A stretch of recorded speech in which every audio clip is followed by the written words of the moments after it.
menyajikan mengenai infografis tentang perbandingan pelaksanaan demokrasi di Indonesia pra dan pasca reformasi dan mind map tentang konstitusi yang pernah berlaku di Indonesia. Dimulai dari infografis bagian A yang akan diawali oleh Ari. Akuntabilitas adalah kewajiban seseorang atau suatu organisasi untuk memberikan pertanggungjawaban atas tindakan, keputusan hasil kerja mereka ke pihak yang berkepentingan. Pra-reformasi, pemerintahan cenderung otoriter, kurang transparansi sehingga warga tidak punya akses untuk mempertanggungjawabkan kebijakan pemerintah.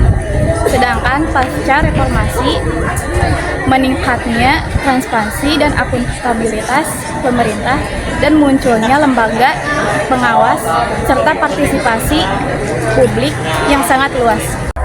Poin B, rotasi kekuasaan adalah suatu proses pergantian kepemimpinan secara teratur dan damai dalam suatu sistem pemerintahan. Pra-reformasi, adanya ketidakpastian dalam rotasi kekuasaan. Pemerintahan juga cenderung stabil tetapi sangat sentralistik atau terpusat. Pasca reformasi, rotasi kekuasaan jauh lebih terbuka dan banyak bermunculan partai baru. Selain itu, pemilu lebih kompetitif. Pola rekrutmen politik yaitu salah satu fungsi strategis yang diberikan kepada partai politik, tujuannya untuk menyeleksi atau memilih kandidat yang akan ditawarkan. Perbedaan pra dan pasca reformasi. Pra-reformasi, politik. Ulang. Rekrutmen gimana? Direkrutmen. Pra-reformasi yaitu rekrutmen politik masih berpusat pada militer dan sipil, kurangnya memberi kesempatan bagi masyarakat umum untuk berpartisipasi. Pasca reformasi, rekrutmen politik lebih terbuka bagi partai politik dalam pemilu. Poin keempat, pelaksanaan pemilu. Pemilu yaitu proses pemilihan umum seperti DPR, DPD, DPRD, atau presiden dan wakil presiden. Nah, perbedaan pasca dan pra-reformasi yaitu pra-reformasi, pemilu tidak pernah dianggap adil dan transparan, seringkali terjadi kecurangan. Pasca reformasi, pemilu jauh lebih adil dan bebas dalam meningkatkan kesadaran pemilih. Selanjutnya, poin E yaitu pemenuhan hak-hak dasar warga negara.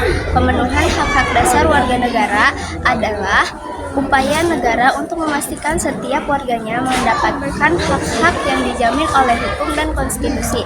Hak dasar ini mencakup aspek kehidupan seperti hak sipil, hak politik, ekonomi, sosial, dan budaya.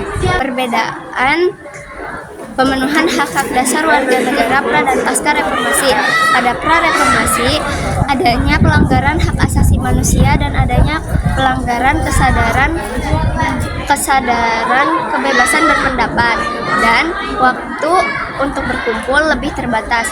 Sedangkan pada pasca reformasi adanya peningkatan dalam pola pikir masyarakat terhadap pentingnya hak asasi manusia dan masyarakat lebih terbuka untuk menyampaikan pendapat karena adanya LSM atau lembaga swadaya masyarakat dan organisasi sipil. Lalu untuk yang kedua yaitu mind map tentang konstitusi yang pernah berlaku di Indonesia dengan diawali dari terbentuknya Undang-Undang Dasar 1945 dilatar belakangi oleh setelah Jepang menjanjikan kemerdekaan kepada Indonesia, Panitia Persiapan Kemerdekaan Indonesia dibentuk untuk menyiapkan segala hal sebagai persiapan kemerdekaan. Lalu lanjut ke proses penyusunan, di mana proses penyusunan di sini PPKI yang dipimpin oleh Insinyur Soekarno menugaskan satu panitia kecil untuk membuat rumusan tentang dasar negara. Panitia ini dipimpin oleh Muhammad Yamin yang kemudian menghasilkan rancangan yang pada akhirnya disempurnakan oleh Insinyur Soekarno dan berakhir pada pengesahan yang dilaksanakan pada tanggal 18 Agustus 1945 secara resmi. PPKI mengesahkan Undang-Undang Dasar 1945 sebagai konstitusi. Tetapi setelah pengesahan ternyata ada perubahan pada sistem politik, di mana perubahan pada sistem politik ini terjadi pada kegiatan Konferensi Meja Bundar atau KMB. Menghasilkan poin yaitu setelah perjuangan diplomasi dan militer, Belanda dan Indonesia menyatakan untuk mencapai kesepakatan di mana terbentuknya Republik Indonesia Serikat. Dan poin yang kedua, Republik Indonesia Serikat memberlakukan Undang-Undang Dasar sementara 1949 sebagai konstitusi. Undang-Undang Dasar 1945 masa revolusi. Setelah proklamasi kemerdekaan, Indonesia menghadapi agresi militer Belanda yang kembali ingin menguasai Indonesia. Selanjutnya, penerapan Undang Dasar 1945 menjadi landasan hukum bagi pejuang kemerdekaan. Meskipun perjuangan kemerdekaan tidak berjalan dengan lancar. Kembalinya Undang-Undang Dasar 1945, pembubaran RIS Republik Indonesia Serikat. Pada tahun 1950, RIS dibubarkan karena adanya masalah seperti ketidakstabilan politik dan kesulitan memperjalankan sistem federal.